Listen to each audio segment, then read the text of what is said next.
This is Michael Luchies, entrepreneurial writer and part of How to Livable, and today we're going to talk about community posts on YouTube. Now, obviously, you know about publishing videos on YouTube because that's the whole point, right? But you can also publish posts on YouTube as well, and it's through a feature called community posts. The posts can include polls, GIFs, text, images, and video, and the posts are available to your subscribers and others. They can find them, they can appear in searches, and also when people look at your channel. Now, it is important to note that you can only use the post feature. It used to be 5,000, but right now it's 1,000 subscribers. That's the benchmark. So you have to be at 1,000 subscribers in order to use community posts. Now let's take a look at community posts.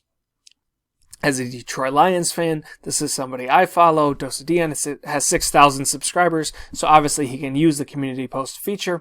So if you're at somebody's homepage, you just simply click on community, and then you can see what they have posted, if they have posted anything.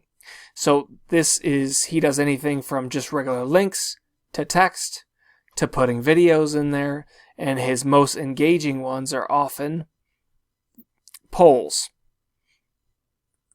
Right here, 400 votes with 6,000 subscribers. 6,000 subscribers is nice, but that type of engagement in your community is insane. A lot of videos sometimes only reach a certain amount, 5-10% of your subscribers, and being able to reach that many with a single poll is really powerful. So I would recommend doing that. And the How to Livable channel also has this feature enabled. We do have over 2,000 subscribers.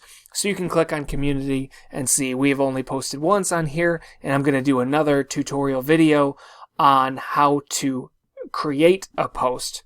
But in this one, we simply wanted to cover the basics of what community posts are on YouTube. Thanks, guys.